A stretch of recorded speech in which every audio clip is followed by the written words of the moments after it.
All right, I think I'm going to get started if you guys are ready. Hello. Hello. For those of you who don't know me yet, my name is Jessie Clement. I'm NARFE's Legislative Director. I will be leading this Lunch and Learn on grassroots advocacy. But before I begin, I want to make sure that you all are introduced to the rest of the legislative staff that is here today who will be joining me in what I hope will be a very interactive presentation between you guys and us up here on the dais. Immediately to my left is John Hatton. He is NARFE's Deputy Legislative Director. To his left is Alan Lopatin, NARFE's Legislative Counsel, and on the end is Chris Farrell, NARFE's Legislative Representative.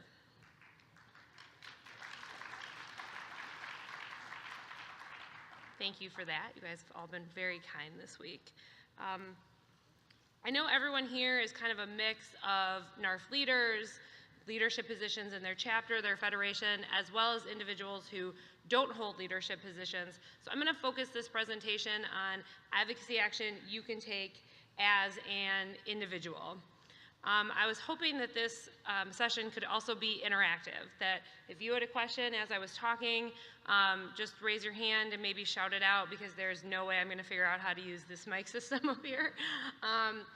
And instead of waiting until the end, I think when it comes to grassroots, the folks in this room have a lot to learn, not only from us, but also from the other folks here today. So if you want to say something or have a question as I'm going, I would just suggest saying it very loudly. All right, so here's what I'm going to go through today.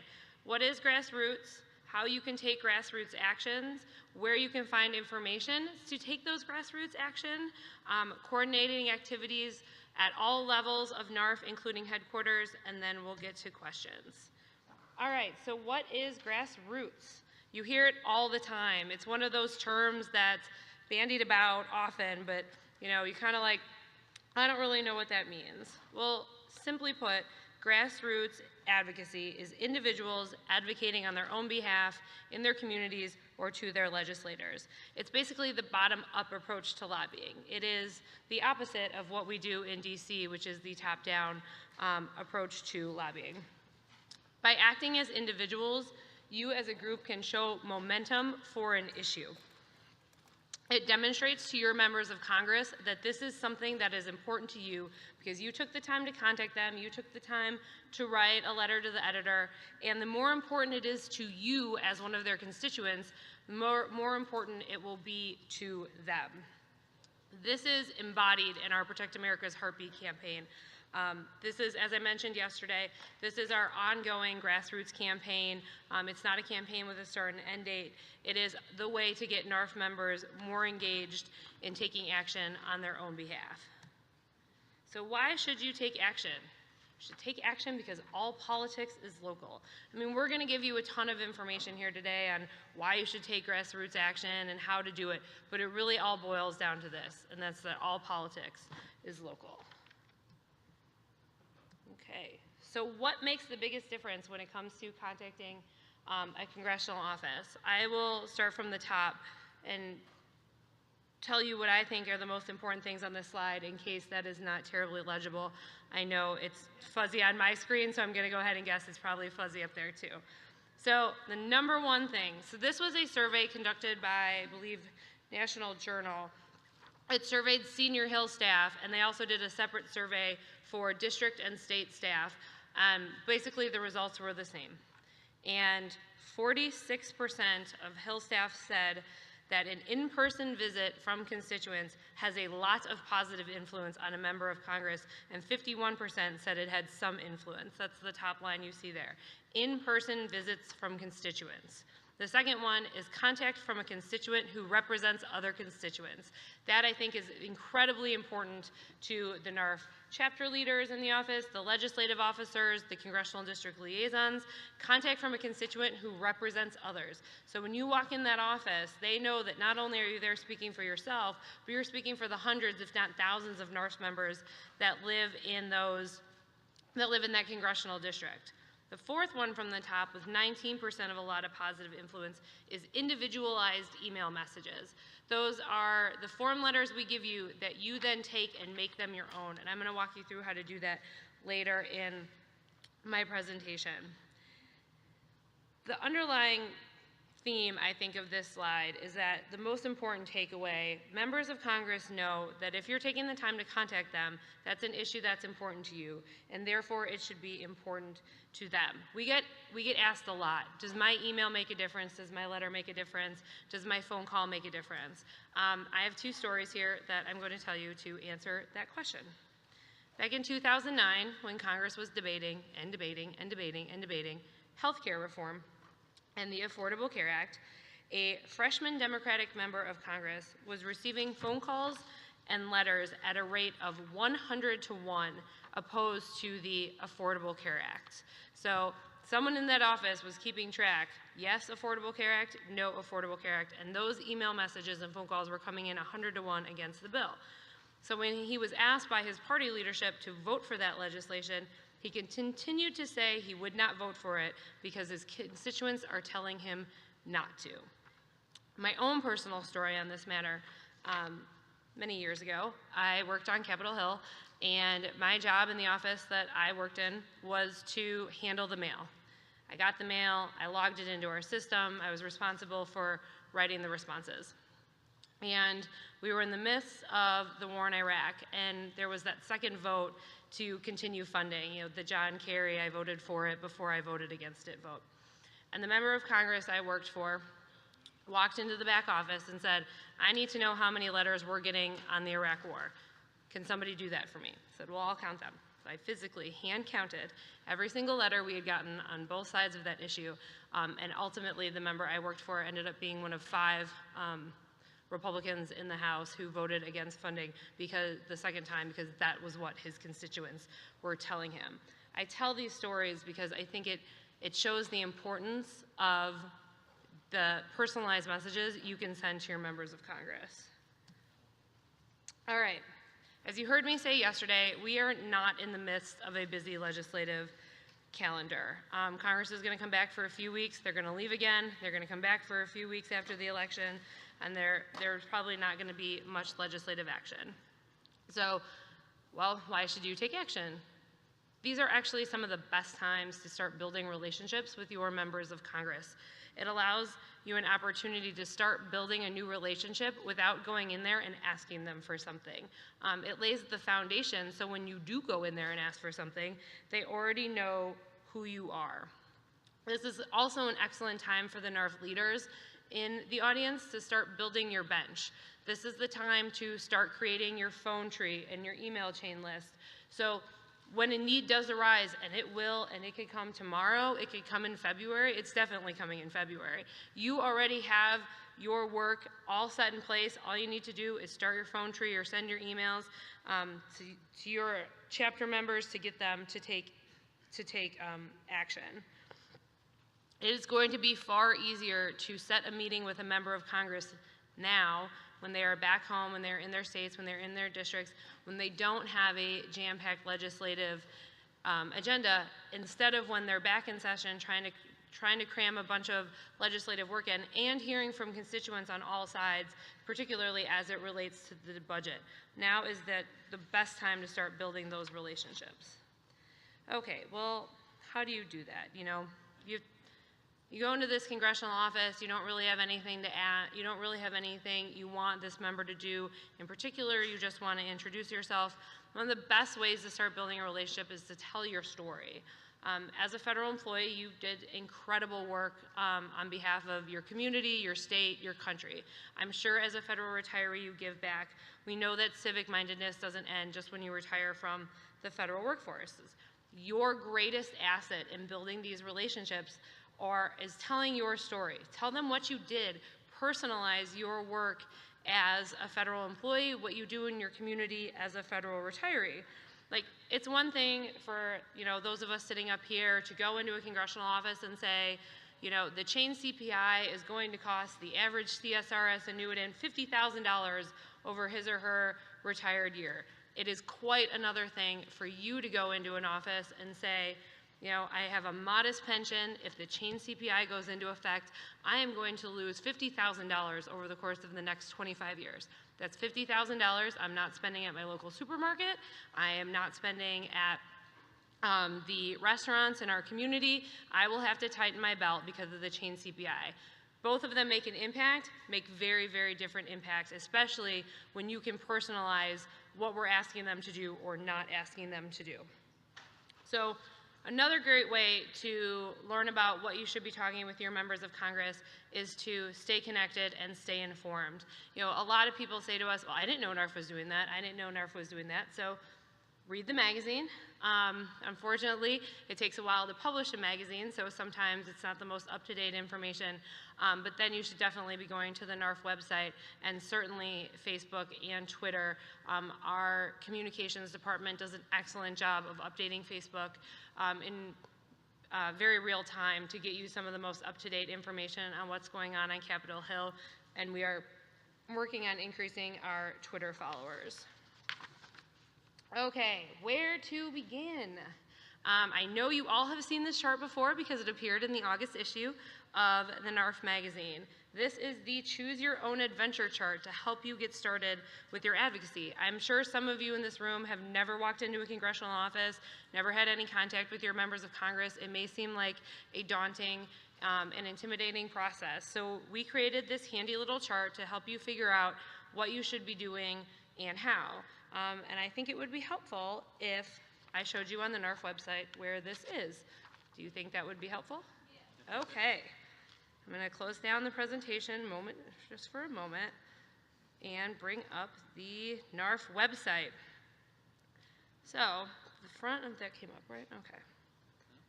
Yep. It is the first one in the scroll on the NARFE website, the Choose Your Own Advocacy Adventure. It takes you to the chart. So the first question you ask yourself, have I met with my elected official this year or a candidate for office? No, you haven't. So you follow the line that says no. I will contact their office to schedule an appointment. Well, how do I do that? You click on the link and you are taken to the Protect America's Heartbeat Toolkit on how to schedule an in-state visit with a congressional office. I'm not going to get into this now because I am going to walk you through the PAH Toolkit later in the presentation. But this is the general gist of the, where is the back button? Of the Choose Your Own Advocacy Adventure Guide. It's currently on the homepage of the NARFE website in the scroll box along with how to get to Twitter and Facebook. I expect it to be there for a while. Since I have the NARFE website up, I will also point out that's where the chain CPI calculator is. In the front scroll bar, I spoke about this yesterday in my presentation. So if you want to learn how the chain CPI would affect you, you click on that, enter in the information we asked for, and you will be told a very daunting, very scary number as to what this flawed proposal would mean for your federal pensions. Going back to the presentation. So that's the Choose Your Own Adventure Guide. They're like, all right, I'll schedule an appointment. I haven't met with them yet. What else can you do? Attending a town hall meeting. I don't think at any point in time were town halls viewed as more important than any other point in time when it came to the debate on healthcare reform. Every town hall across the country was covered on news outlets talking about the pros and cons of healthcare reform and the Affordable Care Act. And I think it showed how important those forums can be in expressing your views in a way that resonates with your members of Congress. Staff is also usually on hand at town hall meetings, so even if you don't get to ask your question out loud to the member of Congress, him or herself, you can often track down staff during the event, introduce yourself. I'm a member of NARFE. I was here to ask how the congressman feels about X, Y, and Z. Can we set something up? Can you get me an answer on this? It's another really good way to start building that relationship. If you attend a town hall, I strongly encourage you to wear your NARFE gear, your NARFE PAC hat, which I know you all now have because so many people have given to PAC this week. Your NARFE button. We have a ton of buttons out there too that I have no interest in taking back to the office, so grab one of the NARFE buttons. And you can start building that relationship there. Well, how do you know if there's a town hall meeting? Two ways. One, if you don't receive your 2 senators and your representatives Newsletters, I strongly encourage you to sign up. My member did it quarterly. Some members do it more often. Some do it less. Definitely sign up to receive their newsletter, even if you don't agree with their politics or their party affiliation. You still want to know what your member of Congress is doing. And we also keep a running list on the legislation homepage of the NARFE website, where when we get notified of town hall meetings, we update that list about once a week. I think I covered most of this. So aside from town halls, other things you can do in your community is attending parades, attending your state fair or your county fair. These are events most members of Congress go to. Again, wear NARFE buttons, talk to them about something that's going on in your community. If you can relate it back to federal employees and how it would impact you, even better. Sometimes it's these informal one-on-one interactions that that can have the most impact on a member of Congress and their staff. Okay, writing letters. Do my letters make a difference? Yes, they do, but they make even more of a difference if you personalize it for you, if you personalize it.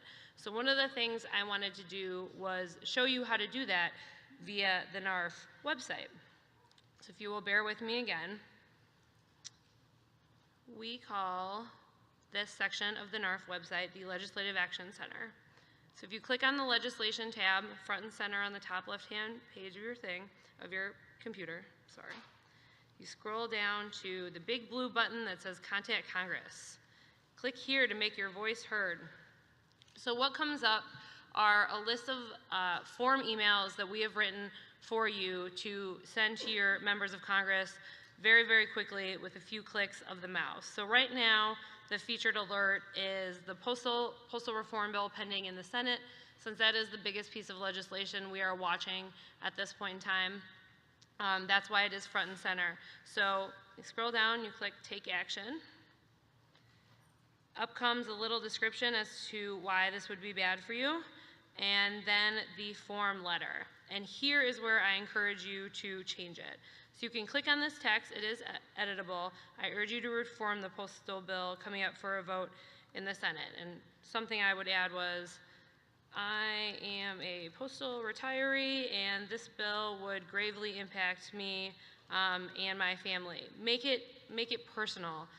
The sheer volume of form letters that come in through congressional offices these days is by the thousands per day. When I was on the Hill, which was about 10 years ago, a little bit less than 10 years ago, a bad day for us, a busy letter day for us was a few hundred a day. They're up to thousands, if not 15, 20,000 letters in any given month. They get form letters all the time. Making this letter personal, and we have it right here for you.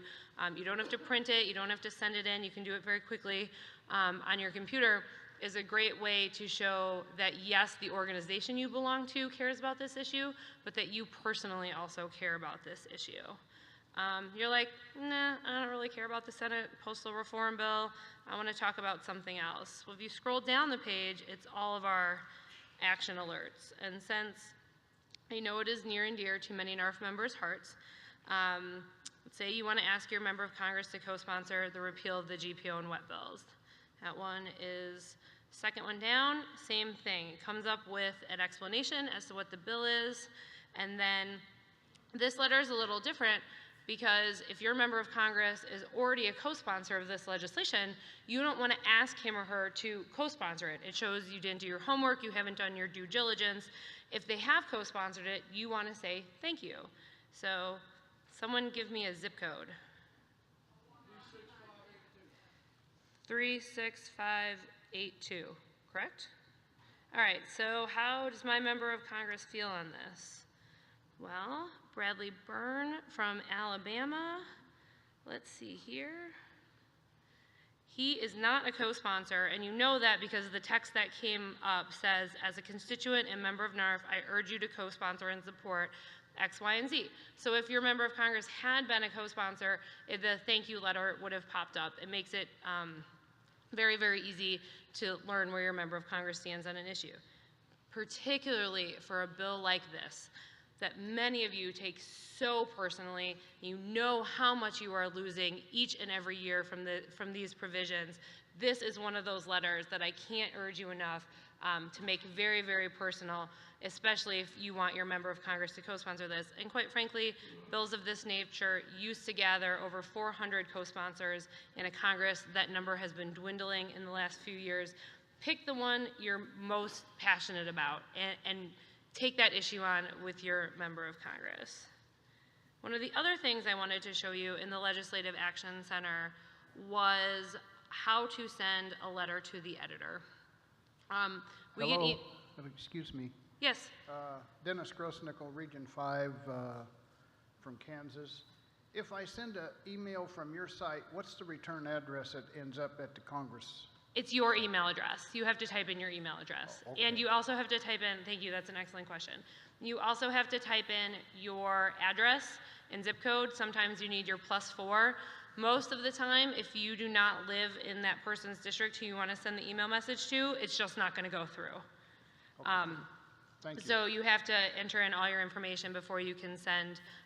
Thank you for interrupting me. These lights are very, very bright, and I can't really see if you're at the microphone, so please feel free to interrupt me if you have a question. We get a lot of emails from NARFE members, like, I read this article in my local paper and it took cheap shots at federal employees and it gave all this misinformation, like, what can I do about it? Well, you send a letter to the editor explaining why this was wrong. And people have asked us, could you do that for me? Of course, we can absolutely do that for you. It's usually the same things over and over again, and we can turn around a letter very, very quickly.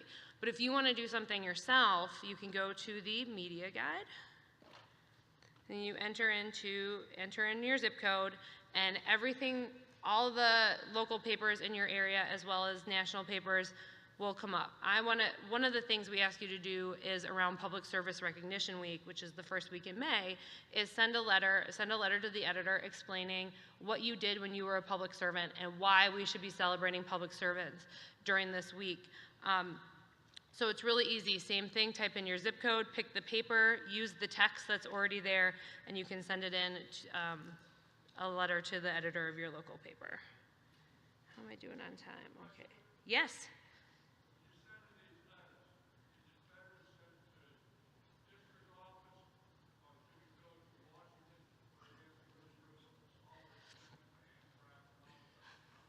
Well, these letters would all go through email. So if you're sending it via email, it's going to go to the person in that congressional office who handles the mail. If you want to do a handwritten letter, which I don't recommend, I would recommend a personal email over a personal handwritten letter for the reason you just mentioned. It takes about 3 weeks for pieces of mail to get through to Capitol Hill. So if you don't have computer access, or one of the things our chapters can do is have the chapter members who attend that meeting write a letter to their member of Congress. If you're going to do the handwritten letter or even the typed letter that you print, I would absolutely send it to the district office.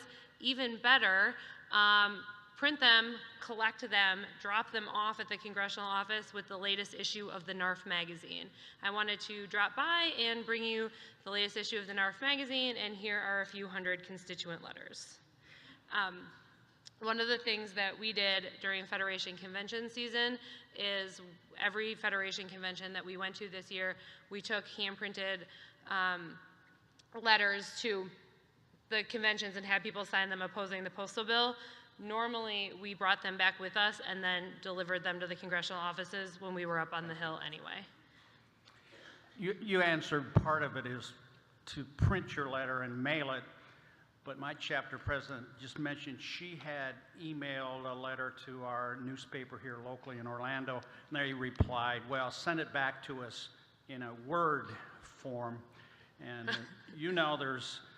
there's Microsoft Word, and then there's dot text, and oh God, I don't know, Adobe or whatever. You tell me that in word processing formats and such, but you got to be aware you might come back. Right. I mean, the system's not perfect.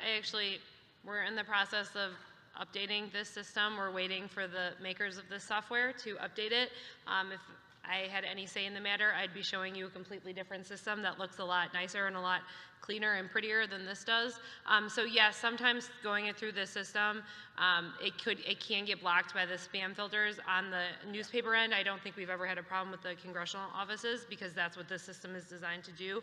One of the things, if you do want to send a letter to the editor, which I strongly encourage you to do, is check online with that paper's editorial page and go through. It usually says how to submit a letter to the editor, how to submit an op-ed, and then you could follow their instructions, get the text from here, but maybe copy paste it into Word and then send it in an email to them.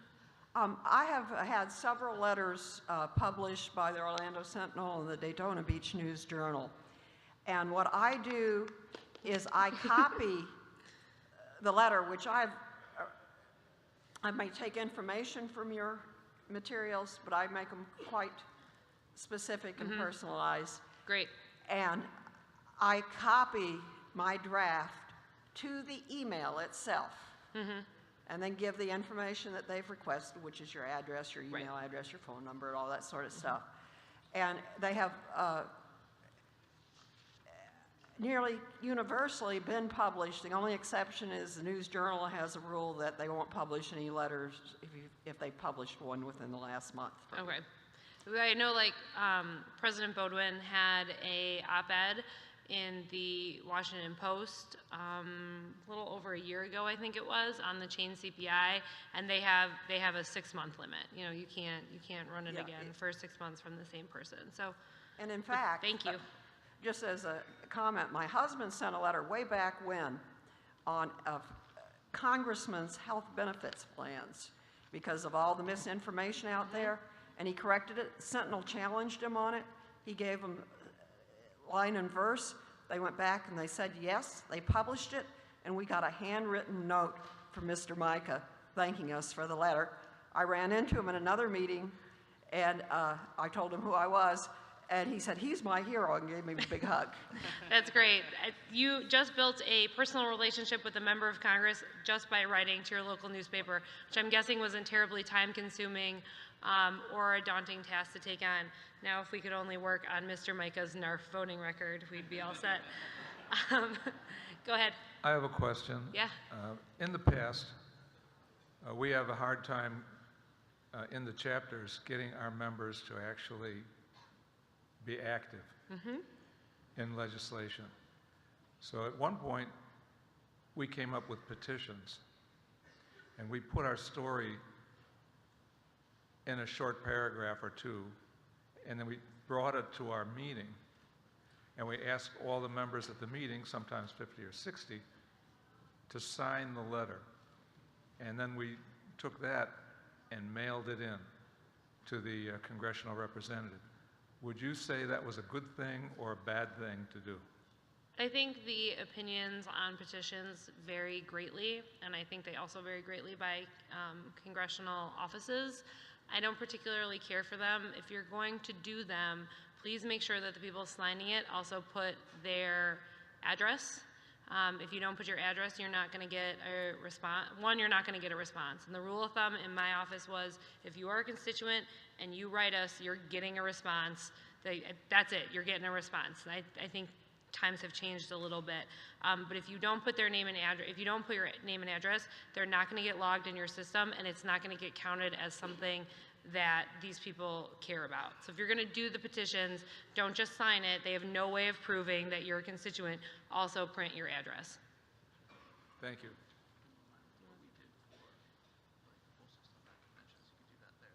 Oh yeah, that's a good point. Thank you. Like, you could do at your chapter meetings exactly what we did at the Federation conventions.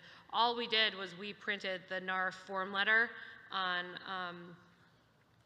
just printed the NARFE form letter on a bunch of copies. I'm sorry, and we took a stack of them in its form letter form. So we didn't change it. We didn't make it personal. We just said dear, and then we inserted the right senator's name. Took 150 copies of them to the Federation convention that we went to, and just had people sign the bottom and then print their name and address, so they knew that they were all constituents. And that is something that you could do as well. In lieu of petitions. It's showing that mic 5 is on, yes. Eileen McGrath, Massachusetts. I'm a ward chair aside from being a president of a chapter and so on. What I do to have my people try to get active, and most of them are computer illiterate, is in a newsletter. Recommend that give them the name, number, and district office of their congressperson and senators, and ask that they call, give their name, address, and say that they are a member of NARFE, and ask to be put on the telephone town meetings. All our town meetings are by phone. And I find that certainly helps. And then if your congressperson does not respond, it gives you a very good idea where they stand. I think Eileen brings up two very good points. One, members of Congress are shying away from traditional town halls and they're going to teletown halls. Get on their phone call list for those teletown halls. And two, do not underestimate the power of a phone call to a congressional office.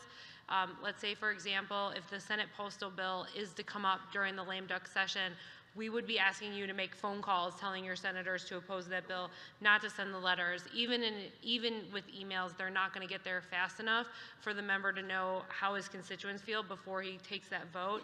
So when it's something a little bit more simple, oppose this bill, please co-sponsor this bill, you can easily do that through a phone call so you don't have to make emails because not everyone has computer access. I didn't hear that. Are there any other questions? All right, I think I probably exhausted CapWiz, and hopefully this will look a little bit different in the coming months. So going back to the presentation. All right, we have a vast array of resources to allow you to keep up to date. I think the problem is that most NARFE members don't know that we have this vast array of resources to keep you up to date on what's going on. Every Friday that Congress is in session, for the most part, there are exceptions, we put out the weekly hotline. It goes out through GEMS, so sometimes you might get it on Saturday mornings instead of Friday afternoons. It goes to every NARFE member for whom we have an email address. If you're like, wait, I know NARFE has my email address, I don't see these weekly hotlines that come on Friday, check your spam folder, it's probably there. So that is a snapshot of what happened in Washington that week. It's not larger NARFE's legislative agenda. It's not catching you up on all the policy issues that we're working on. It's really a snapshot in time of what went on that week that we think that would be important for you to know about. Sorry, I got distracted by the mic thing. Number 9. My name is Coral Van Hooser, and I live in Arizona. When you ask us to do these phone calls and we call Senator McCain, Yes. his phone, number one, you're told that his voicemail is full, so you can't get to him by phone. What do you advise us to do? I advise you to call his district offices until you get someone who will take your phone call.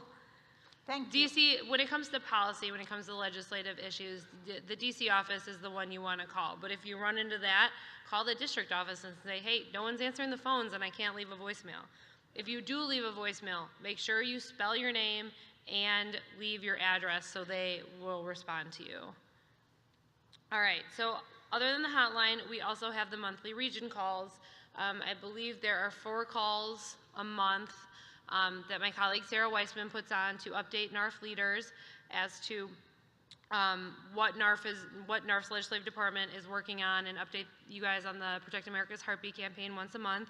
That goes out to a specific email list, most notably our NARFE leaders, and then people who have asked to be included in those conference calls. If you are not receiving those emails and you would like to participate in the monthly conference calls, you can just send a quick email to Sarah or Jason, and I have the contact information on the last slide. At the beginning of this year, we started putting together monthly legislative updates for chapter leaders. It goes out typically on the last Monday of every month. September's went out 2 days ago, Monday of this week, just kind of recapping where our priorities are, what's moving, what's not moving, and to keep you up to date on the congressional calendar. This is specifically designed for those who write their chapter and federation the legislative information in their chapter and federation newsletters. We wanted to make sure that everyone in the field kind of knew what we as headquarters thought were legislative priorities that month. We've gotten very, very positive responses. People say all the time, I just copy and paste it right into my newsletter. I copy and paste it right into my newsletter, and the members love it. So hopefully you receive that information, if not directly from us, that you are getting it in your newsletter. We also send out daily news clips. It was originally designed to go to the RVPs and the Federation presidents, and then the Federation presidents would forward it on to their chapters, and a lot of people said, I want to receive this directly. It's a daily list of news articles that day that we think would be of interest to the NARFE members. Again, if that's something that you would want to receive, the contact information is on the last slide. All right, I've talked enough about it. Now I'll show it to you. The Protect America's Heartbeat Toolkits. We completely revamped the Protect America's Heartbeat Toolkit at the beginning of this year. It was no small undertaking. It took about 3 months of staff time plus the help of our PR firm that we contract with. So I'm going to walk you through the various toolkits in hopes that you use it again in the future. So again, going back to the legislation page, you Protect America's Heartbeat right there on top. You can also get to it directly by going to protectamericasheartbeat.org. You don't have to go through the NARFE website. At the top, you click on Toolkit. So what we did is we broke the toolkit down into 6 sections designed to be of interest to you the most. So the first section is the issue briefs and fact sheet toolkit. This is information for you to have on hand, statistics about the federal community, statistics about federal pay, and then NARFE issue briefs on issues that we feel very strongly about: the chain CPI, the Senate postal bill, the FEHBP issue brief, which was new to the toolkit this year. We kind of wanted to prepare ourselves for any possible fights that may come up in Congress on FEHBP and basically taking away some of your benefits. So we put together just this general fact sheet on FEHBP, so we would have that ready to go at a moment's notice. The next section down, legislative activities at the individual level toolkit, that's a lot of the information I'm giving you here today: how to do these things, how to invite your member of Congress to your meeting, what you should do to attend a town hall, where you can find out town hall information that you as an individual can carry out. And then the next one is legislative activities at the leadership level. That's designed for your chapter legislative officers, your federation legislative officers, and then things you can do at your meeting as a leader, inviting a member of Congress, how to take grassroots advocacy, and then utilizing your newsletter to get out some legislative information. Campaign activities. We actually just did a webinar. The Legislative Department does monthly webinars on various topics. This month's webinar topic was campaign activities. It's activity you should be undertaking in the election year. So for us, 2014, hosting a candidate forum, inviting a candidate to speak at your chapter meeting. The second to last one is the media outreach, how-to guide for interviews, how to write a letter to the editor, how to use CapWiz, which I walked you through, our Legislative Action Center, to write a letter to the editor. And the last one is really specifically designed for Federation presidents, Federation legislative officers, but also for the chapter level 2. It's creating a field plan. And a field plan is basically, I want to undertake this action. Basically, I want all my chapter members to call their members of Congress and oppose the chain CPI, and then all the steps you need to take to have in place to make those things happen.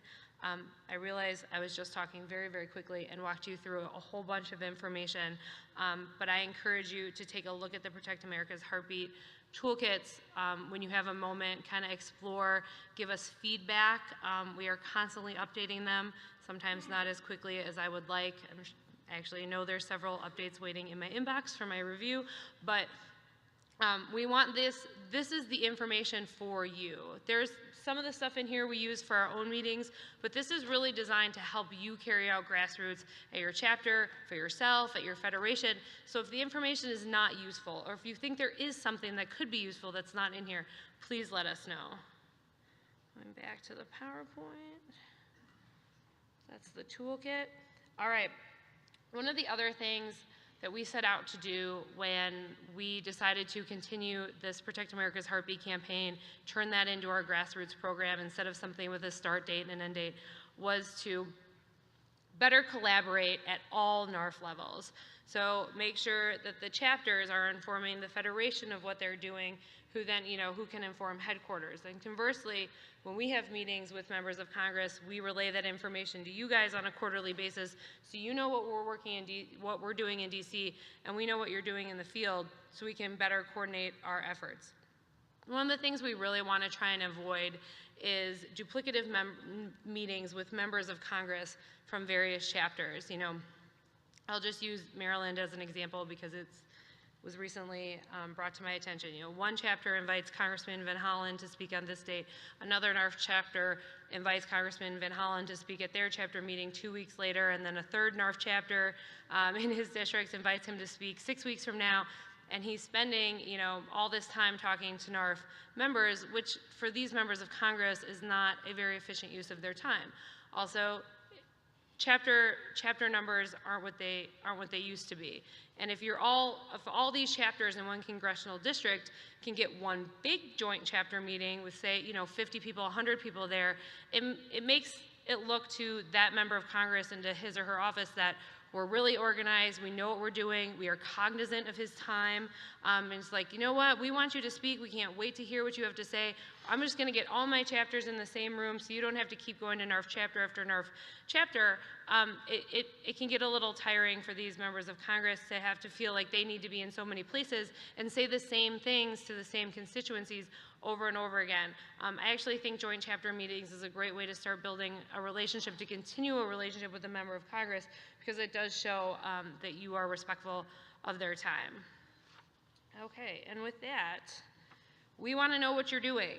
As I said, this is very important that we all work together on the same page, but we can't do that if we don't know what you're doing and you don't know what we're doing. So the easiest way to just say, I was talking to someone the other day, oh, well, I had a meeting, I talked to this member of Congress's staff, like, should I tell you about it? Yes. Email us at advocacyinaction@narfe.org is our dedicated email address, just to talk about what you're doing on the ground. Number 8. Always a problem with that mic, isn't there? Okay. Thank you for all that information. I'm just kind of wondering, are we going to hear from the other gentleman up there as well? Do you have a specific question for one of the other gentlemen up here? I'd be happy to give them the mic. I'm Pat Taylor. I'm from the Virginia Federation, Region 10. And some of the folks sitting up on the front know what I managed to accomplish on a shoestring, and I would like to share it with you. In 2012, I knew that we didn't have a whole lot of money to put things together, so I went to our local university and went to their public policy office or department and met the head of that department, and I told him I wanted to set up some forums. I said, can I do this? He said, we can do this. That was the magic word there. So we met several times, and I started collecting schedulers' names for 3 different members of Congress. I went to their campaign managers and found out the names of those. I asked them to start looking at their calendars for the possibility of some forums. In the interim, the university told me that if their students were involved, we wouldn't have to pay for a venue. It was the Watson Center for Public Policy. So by having a student organization, we had a free venue on a gorgeous campus. That was a big step there. Then when we talked further, the professor said, do you know the editor of the local paper, which has a publication of about 90,000? I said, I know who he is, but I don't know him personally. He said, I do. So we got the newspaper involved, and they ran the ads for us without any cost prior to the debates. We actually got 3 set up. And we had more than one opponent in some of those cases. And we also found other ways to get the word out without a lot of expense. And our moderator was the college professor. He's well known and is often quoted in the newspaper, and the newspaper provided our panelists. One of them was the editor of the editorial page, and the other was an assistant in that area. So we had all of that covered. We had no expense thus far. And so then I was trying to figure out exactly how I could tell them, yes, the public could come, but I wanted to talk about NARFE. So we agreed a minimum of 4 questions at each debate would concern NARFE. So I told all the folks in my area, which involved 4 chapters, start sending in questions, which they did. And then the panelists waded through those and ran them through me to see if they were acceptable. So we got the NARFE name out there. We had 3 congressional debates set up. I hadn't spent a cent other than my time. My total expense for 3 debates was $325 because I had a banner made up that said 2012 congressional debates. I got the logo from the newspaper, the logo from the university, and NARFE right in the middle. And so I was absolutely thrilled. I'm already working this year. I don't know how successful I'll be, folks, but you can do it. Go to your university, go to your college, talk to these folks that have an interest, help them get organized, and we can do this. Thank you, Pat. And Pat knows all too well when we've had folks with questions, we have given them her contact information so she can help them with candidate forums when things get a little tight. So that's one of the other things we can do. Some things work very well on the ground, and I think it's important that NARFE members learn from one another. So we're happy to put you in touch with each other as time goes on. Mike 4. Yeah. And then I'm going to let one of these guys answer your question. Okay. I'm going to operate on the KISS principle. I'll be short and sweet. Yep. My name is Jay Schechter. I'm with 195 in Bismarck. In North Dakota, we have just one congressional district. So this year we're having an election. So what happened was I invited the Democratic, the challenger was a Democrat, to address our monthly meeting. He accepted, and I had him lined up. The problem I was constantly told as far as our incumbent was concerned, because whenever we invited them previously, and I wasn't there at the time when this happened, he either refused or was unavailable. So what I did was I went ahead and called his scheduler, which is his wife, and told him, do you remember the last challenger? They went ahead and refused to accept invitations, and his challenger, and the person who challenged him won. So I kept calling her, and finally I got a response. As a matter of fact, right before I got down here, that yes, he's going to be in Bismarck that day, which which is our chapter, and yes, he will address our body. I think 2 things when you're dealing with congressmen. One is that they appeal to, now I wouldn't say pride, but their certain vanity, and if you do that, saying, well, if you don't do it, your challenger will, I think they'll go ahead and respond. I think what you are suggesting, okay, I'm not going to let one of them speak. I think what you're suggesting is very, very nuanced, and you have to be very, very careful about it. Threatening a congressional office is never going to get you a positive response. I very much encourage you to be polite, be respectful, treat members of Congress the way you would expect to be treated when they come to your chapter meetings. Their schedules change all the time. We were dealing with one of those issues earlier this week. A member of Congress was supposed to be here on Sunday and Turns out she wasn't able to make it. You have to be able to deal with that. I've seen NARFE members, demand, not terribly politely, that a member of Congress come to their chapter meeting on X date. If you want your member of Congress to spend your lunch hour with you, you need to be flexible. The same way you would with any other speaker, you really want to get there. It does take some time. Not all of them will say yes right off the bat, but a good office will work with you to find a date that works for both the NARFE group and that member of Congress. That may mean that month you can't have your chapter meeting on the fourth Thursday, at X restaurant. You may have to have it on the fourth Friday just for that one time so that member of Congress can speak. Treating each other with respect and being aware of conflicting schedules will get you a lot further in offices, than continually asking for the same day and time. If you have your chapter meeting on a Wednesday in Pennsylvania, well, the House and Senate are usually in session, at least Tuesday through Thursday. It's going to be very, very unlikely that you're going to get that member of Congress there. I'm going to go to mic 3 because that one was on the screen first. Yes, Mark Bernstein, Nassau County, New York, Chapter 471. I've spoken many times at chapter meetings about encouraging members to go to the NARFE website to send a letter to their congressman. And I've had probably minimal success.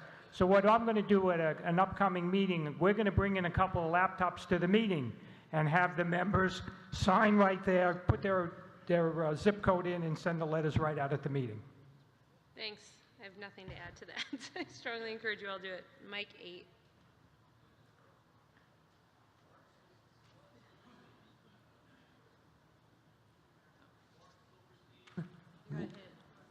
Actually, Mark Silverstein, Legislative Chair on NARFE, Florida. In a perfect world, I will have a NARFE member in every congressional district who is willing and able to establish a personal relationship with their congressman. In the event that that does not take place, if I go visit a congressman in a district that I don't live in to speak to them about NARFE, is that a bad thing? Does that send a message that nobody in their district from NARFE cares enough to come? Or am I doing a good thing sending the message forth? I want one of you to answer it. I guess I would say some contact is better than none. If you're a representative of individuals in that district, then you are at least, just the same way as we go up to the Hill, we're representing NARFE members. If you're representing other NARFE members in his district, it's okay. But yeah, obviously it's better to have people in district to go visit. And share with them information about the number of NARFE members they might have, retirees, the amount of money that's coming in. You've got that. Yeah, and there's state-specific toolkits on the website that Jesse showed that you can pull up that has number of feds and retirees and all that for each state, and it shows installations where federal employees work specifically in each state. So those are very useful.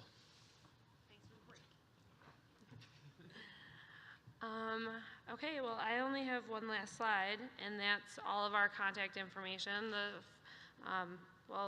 Sorry, Alan, the 3 of us sitting up here, as well as our coworkers back at NARFE headquarters who are holding down the fort while we are here. Sarah and Jason will almost always be the people that you go to first for grassroots advocacy. Sarah's role is grassroots program manager. If you're unsure of how to take grassroots action, she's definitely the first person you should contact. But the main email on the top of that page, the ledge@narfe.org, is monitored by all of us. If you are in need of a quick response, that is probably the fastest way to get a hold of anyone. And I am done, so happy to take any more questions, or I'll let you guys enjoy the last half an hour before you come back into session. Yes? I think we got a question.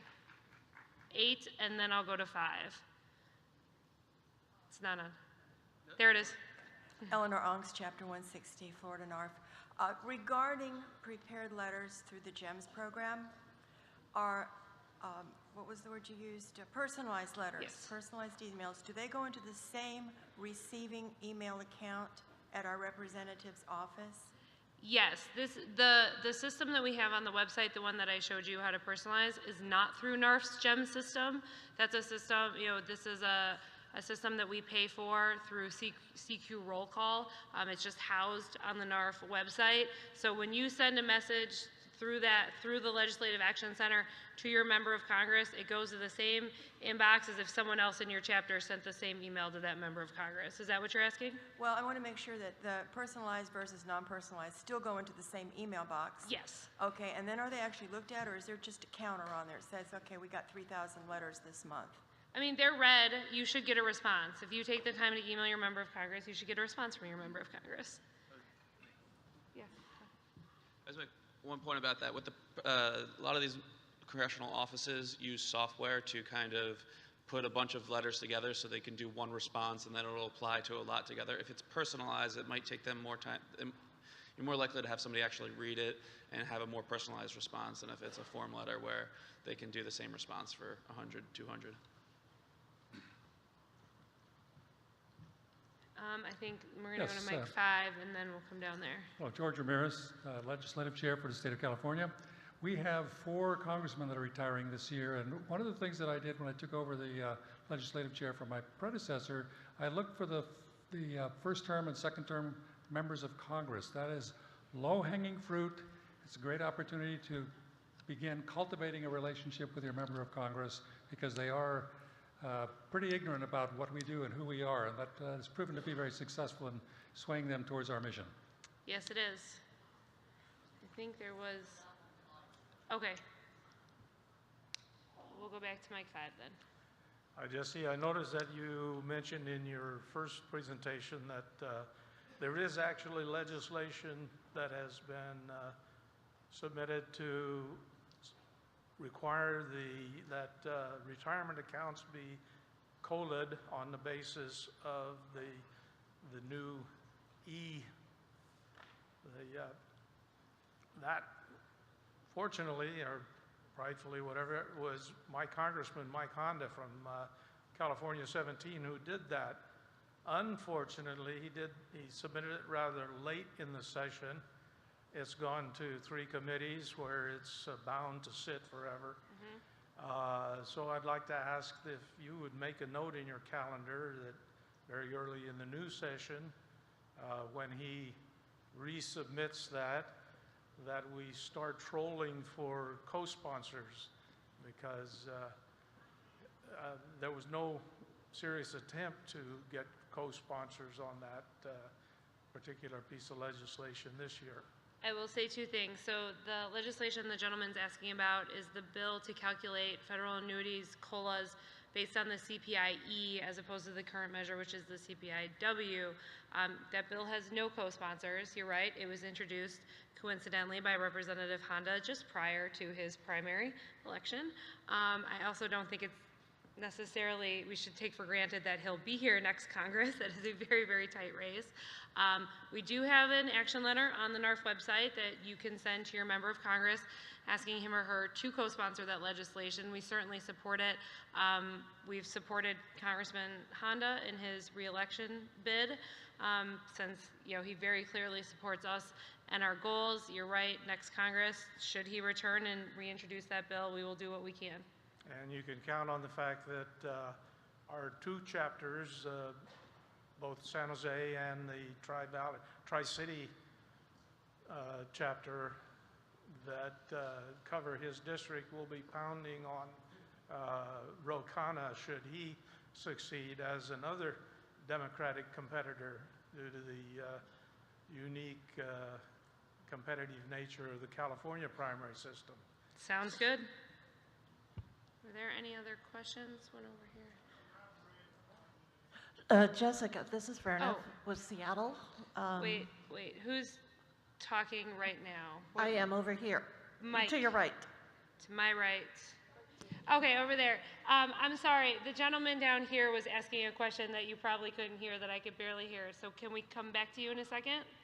Me? Sure. Okay, yes. Okay.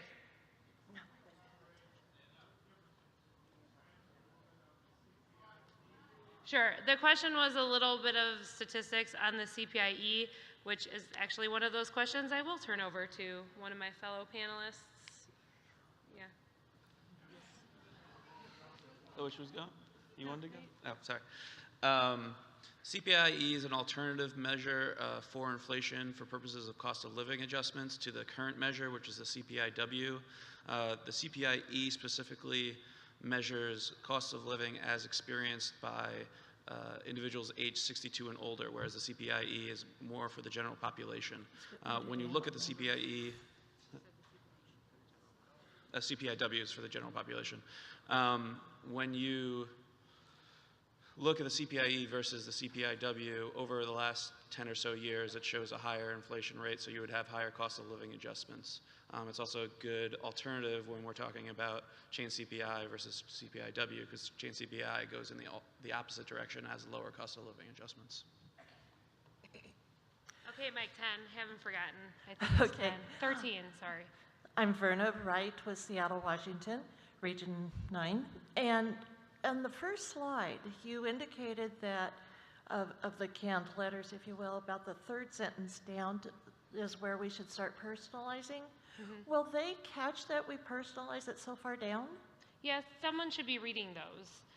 They absolutely should. If you want to personalize it, I'm not going to tell you how to personalize it. You do whatever works for you, as long as it's changed. I mean, we do want to mention, I think I started in the second line, or at least the second sentence, because the word NARFE is in the first sentence, and I think that's important to let them know that you are a member of this association. It shows them the clout and the power that our 240,000 members have. If all of our members took the time to write their member of Congress, I think we'd have a much bigger impact than we do right now. It's good, but it can be better. Thank you. Thank you. In front. Yep. Yeah, but I don't have control over the big screen. Oh, who does? Yes? Yes. Yeah, one question. Vic Peterson from Chapter 1789, Legislative Chair in Phoenix area. I sent a request for a meeting during the recess with Congressman Franks. I sent it back in mid-June, and I was real flexible at the time, any time in the whole month of whole month of August or the first week of September. His office manager in the district office sent me an email back the same day and said, oh, we'll try to schedule something in. So I went 5 weeks, and I didn't hear anything. So the first week of August, I sent another email and requesting, any information. And she said, well, we won't be able to schedule you in. Never got an answer. So and she said, we might be able to get somebody in with one of the staff people. Which would have been fine too.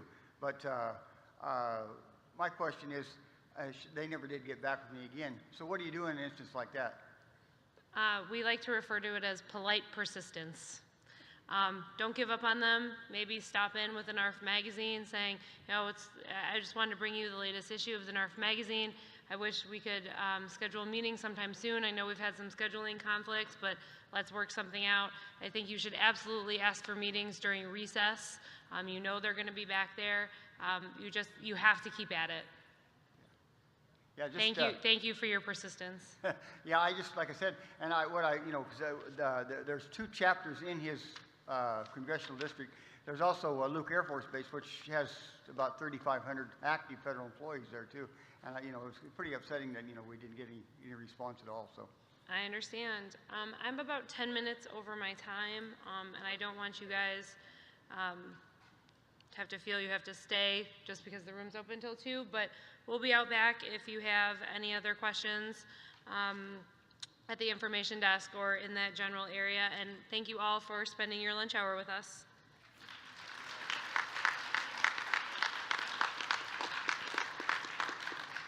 Anybody else need that slide up for?